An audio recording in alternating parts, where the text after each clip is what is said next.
Yo, what is up, ladies and gentlemen? It's your boy MumboElite. Welcome back to another video, and today I'm going to be showing you guys how you can grind icon SBCs, whether that's the icon player SBCs or it's the icon packs, such as a base or mid or a base icon repeatable, whatever the case may be. So if you guys do enjoy this video, feel free to smack the like button, subscribe if you're new. Let's see if we can get 50 likes on this video, and yeah, comment down below if this helped.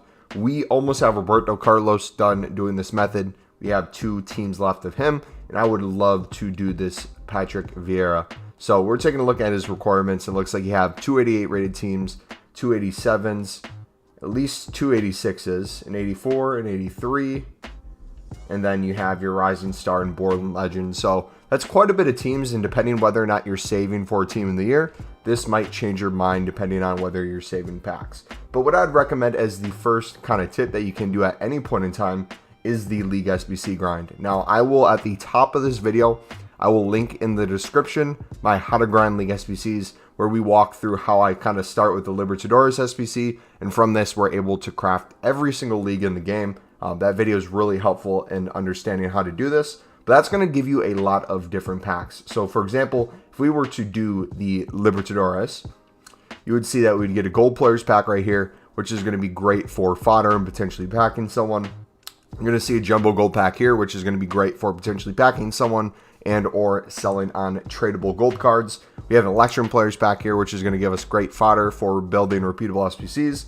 And then a jumbo silver pack, which we could pack Prem silvers, other top league silvers that would go for a couple thousand coins. And you would need to put in that first kind of team of the SBCs that might not require golds or requires at least 7 bronzes or silvers. So kind of keep that in mind, which is going to bring us into our second tip, which is repeatable SBCs. Now, at the moment I'm recording this, we don't have any repeatable SBCs, but typically some of the ones we normally would see is like a 75 plus player pick, an 81 plus upgrade pack, things like that, where you have a chance at potentially packing a promo card in exchange for maybe some rares, some common golds, a certain amount of chem, and a certain amount of players in the solution. So a good way of getting those, again, is if you're doing League SBCs, you're going to get a bunch of gold rares and gold common players from these. And on top of that, you can put all the cards that aren't into League SBCs. Let's say it's a Liga NOS, aka Liga Portugal now. If you get those sort of cards, you could put them into the gold upgrade, which here all you need is 11 common gold cards with 40 chem, and this will get you a 2-player rare gold pack. These have been excellent this year. I've packed a lot of walkouts out of these. This could help you cut down on the cost, especially if you have them already untradeable in your club. Now we're going to go back to the League SBCs for a moment, just to show you kind of pack-wise, because this is a mix of the two. I have some 3 common gold player packs made already. I have some 2 silver player packs made from doing BPM as well. But these 3 commons are going to get us a bunch of either League SBC cards that we then don't have to spend coins on getting, or they're going to give us essentially fodder to do the repeatable SBCs. So that's what those are good for. But we are saving, or at least starting to save, every pack for Team of the Year that has an 80 plus overall guarantee. We might raise that up to 81 or 82. Depending on how hard it is to grind Vieira without it. But essentially any of these packs that give us a guarantee, which is typically the ones at the end of the League SBC. We have some over here. We have the Mega Pack from the League 1, which just gives us an 82 plus overall guarantee. Rare Players Pack from the Prem, which gives us an 83 plus guarantee. I'm going to try to get a bunch of these Rare Player Packs from the Prem. It's not too hard to do these. From the CSL, we got a Rare Gold Pack, 81 plus. So a lot of these, if you would choose to use them now to do these icons, instead of saving them for Team of the Year, every run through, you're going to get at least some sort of fodder that's going to pay off in the end. Prime Gold Players Pack, this is one from the La Liga, I believe, 82 plus on this one. So there's plenty of stuff that can help you grind these icons if you're trying to do that. Another thing you could do as well with our League SBC method, I know I covered it in the other video on how to grind League SBCs, but I'll kind of go over here briefly. If you do things like the lip, during the day you can mass bid on a lot of these silver cards for 250 coins. Besides strikers and goalkeepers, those are typically the kind of lowest in terms of price, but the midfielders and defenders, if you can pick these up for, let's say, 250 during the day and sell these on for 500 plus in the evening, they're super easy to flip. So I'm just going to go through, place some bids on these. If we get outbid, sweet. Doesn't really matter too much. I could bid 300 if I wanted to. If we see people bidding 250. But a lot of these cards in the evening when there's less people on the game, a lot of the UK people going to bed, these cards sometimes double or triple in price depending on what they're being used for. So a lot of the center backs, they could go from 250 coins to 600 plus automatically just because there's a lack of center backs on the market. You could have a lot of players from one team that people have decided to use for that one team requirement.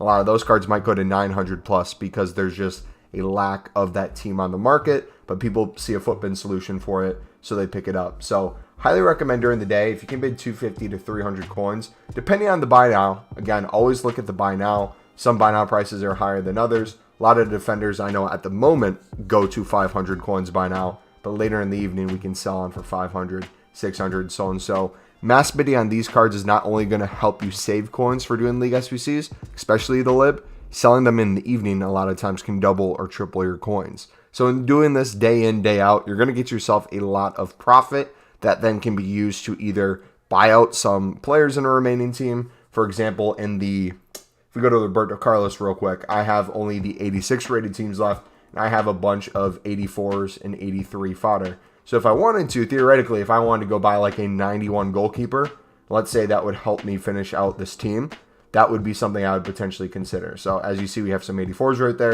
We've got a bunch of untradeable cards that we could potentially put in if I wanted to. We have like a Chesney, the Varane, we just bought, so we're not going to put him in. Mingen, we're going to put him in. Oh, we just got rid of Chesney, didn't we? Crap. But no, this would be where you'd see if you're close to getting something done. And let's say by doing League SBCs, which a lot of people have already been in profit by doing them. It's something I highly recommend you do relatively slow or until you kind of figure out, why do I keep doing this? I keep accidentally sending them back to my club. I'm sorry.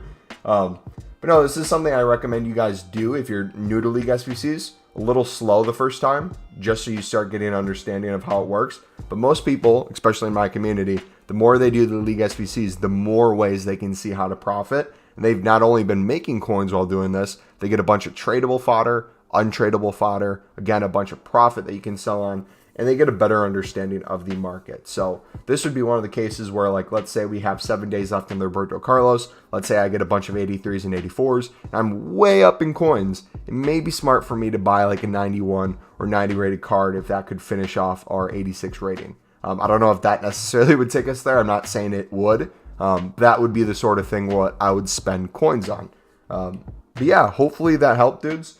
That's essentially going to be it for this video. I'm going to be doing this method to get Vieira. Again, I've started kind of saving packs for Team of the Year, but depending on how hard it is to grind this Vieira, I don't know what my pack luck's going to be like. I don't know what repeatable SBCs are going to be coming out. I might start pulling the plug on some of these packs just to get a couple more boards or some more walkouts. I'll probably start with the 80 pluses first, work my way to the 81s, and leave the 82 guarantees and 83 guarantees for Team of the Year. But this was one of the reasons why I wasn't going to save packs for Team of the Year, just because I feel like there's good enough stuff coming out, SBC-wise or just grinding-wise, that you can get in this game that would kind of make waiting for Team of the Year, I don't know, kind of makes sense. Like, if I could grind a Vieira now, I don't know how many Team of the Year cards would be able to kind of match how he is in game. Depending on who we get in Team of the Year, obviously they're going to be super expensive. People are going to want them. But to fit in my team, like a Vieira especially, Roberto Carlos, let me kind of show you what I have, because the other day my team was completely different.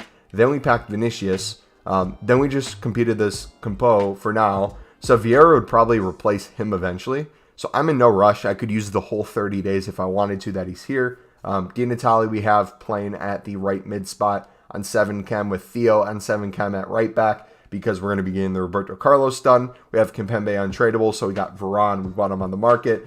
We got Fekir back in because of his upgrade, and we put Benzema back into the squad. So we sold on our Ronaldinho, Kaká, our Seedorf, our Nesta, our Maldini. We sold on essentially all those tradable icons that we were trying out. Made profit on some, lost some coins on the other. At the end of the day, maybe made a little bit of an L, but it was a lot of fun playing with them. So that's what this year is kind of all about for me, is just finding ways to have fun and make a team. I think for now this is good. But yeah, getting that Vieira in the midfield spot, or even maybe replacing Benzema, eventually if he's not feeling good enough, but this card's amazing.